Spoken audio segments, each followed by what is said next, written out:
What is going on YouTube? Today I have an awesome video for you. I have the Apple Airpods Max version 1.1 with USB Type-C in midnight. Now, these aren't actually version 1.1. It definitely feels like that. I don't think these are officially AirPods Max 2, just AirPods Max with USB Type-C. So before I get into this, I do want to say that I got a little too excited and I opened this up a little early.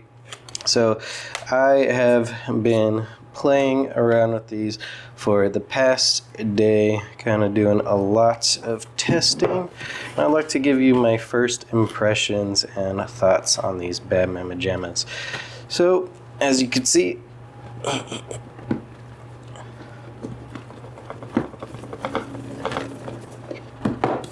okay, alright, there we go.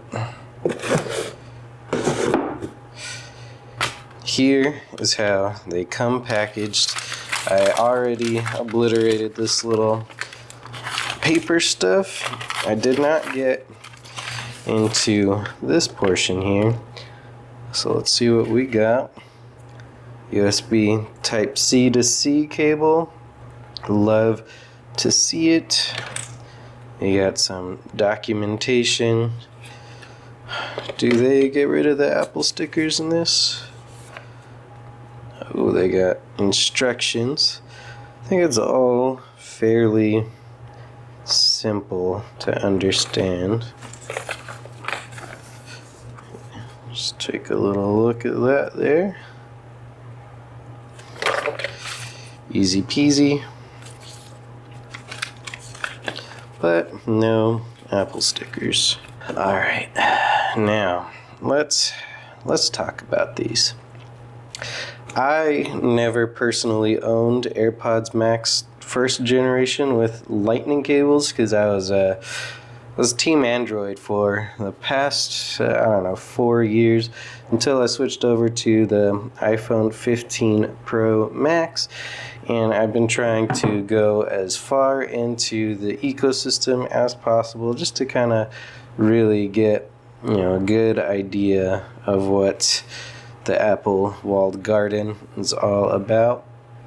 Now, before I open these up, I gotta say that this purse bra thing, I know that this is exactly what it was like on the first iteration of this, but this is like, I do not understand what Apple was thinking with this. Like, okay, if you get over how it looks, like, why is this mesh exposed? Wouldn't this be one of the easiest things to rip and tear if you threw in your backpack? Whatever. Let's get these out. And you got these little cardboard protectors. So the headphones themselves, I have to admit, people say like they're super heavy or whatever. These are the comfiest headphones I've ever personally worn. They feel very, very premium with the aluminium there. And I also saw that people didn't like Starlight. They would rather have Space Gray. Midnight.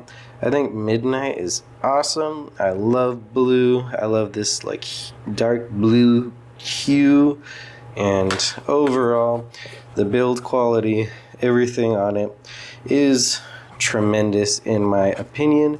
I just don't know how this little mesh is going to hold up over time. For those of you with first gen, let me know in the comments down below how your AirPod Maxes have been holding up. Now, going over another quick little gripe of mine, as you can see, as soon as you take them out of the case, they turn on and they connect to your phone. The only way to turn them off is to put them back in the little bra, close it up, and then there's a magnet in here that tells the headphones to turn off.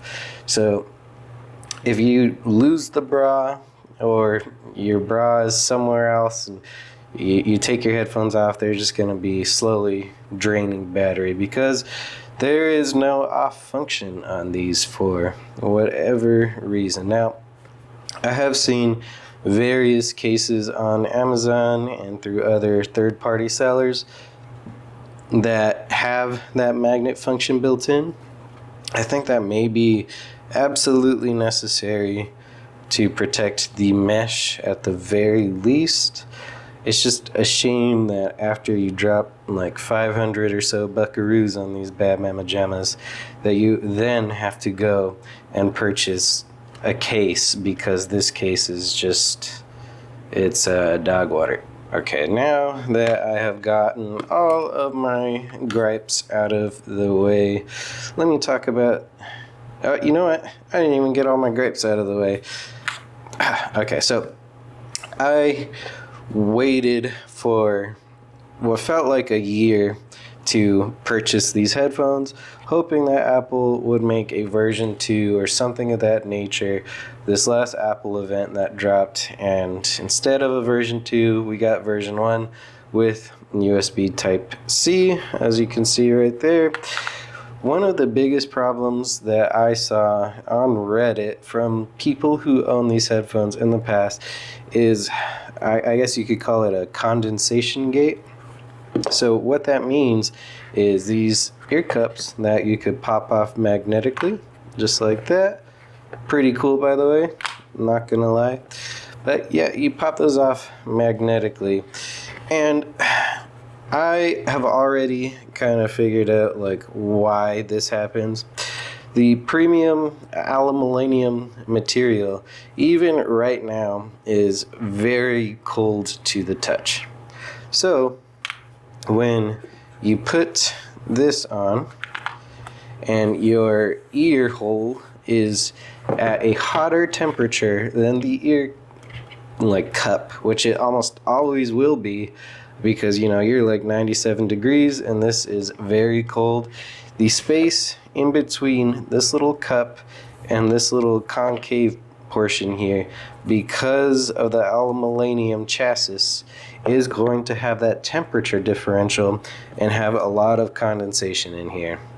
I've already seen this in my one day of testing, so after like a long use, I mean, at least they make it very easy to pop off and give it a wiperoo, but it is very unfortunate that you have to do that on a $600, $500 pair of headphones.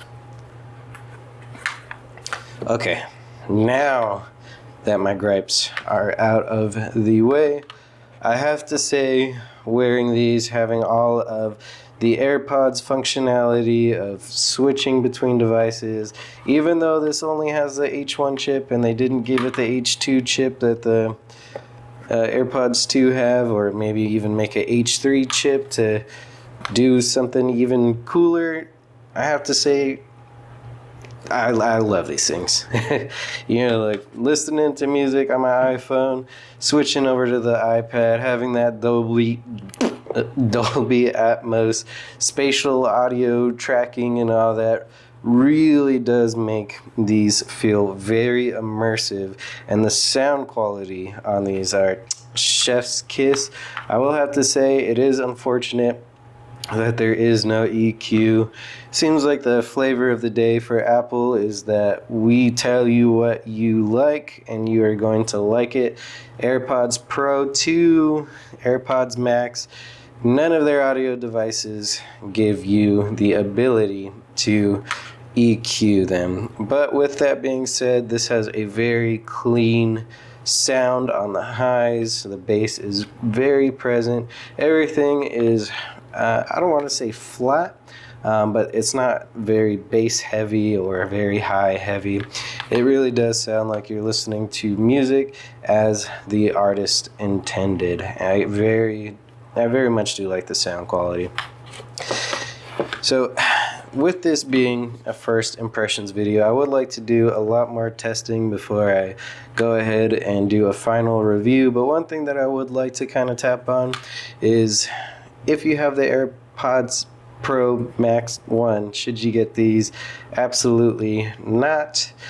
If you have been waiting, should you either get the version 1 on sale or get these? Now, I think that is kind of like the big question, because there's been some crazy Amazon slip-ups of getting those for $278, and these I think retail are like $550. For me, with an iPhone 15 Pro Max USB-C, iPad Pro USB-C, MacBook USB-C, ROG Ally USB-C, AirPods Pro 2 USB-C, everything USB-C. Just carrying one lightning cable for a pair of headphones would drive me absolutely bonkers.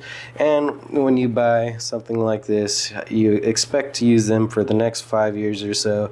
If you are on like an iPhone 12 or 13 or whatever it may be, and that is your only lightning cable device, chances are you're going to upgrade your phone next year, have USB-C, and then you're going to forget your lightning cable at home when you could have one cable to rule them all. And I think that extra $100 or whatever the sale price is worth it for me personally. And honestly, I just absolutely love that midnight color. Well, you guys, that was just a first thoughts and impressions from me. I hope you liked the video. I do plan on doing a full review. I also have some Wicked cushions. I love me some Wicked cushions for my headphones that I'm going to test out for these, and I will take them to the gym, which I know everyone hates, and make a video on that. So if you have any questions, comments, concerns about that, just let me know in the comments down below, and I'll be sure to add that in my next video. Other than that, I hope you had a good time, and I'll catch you in the next one. Later.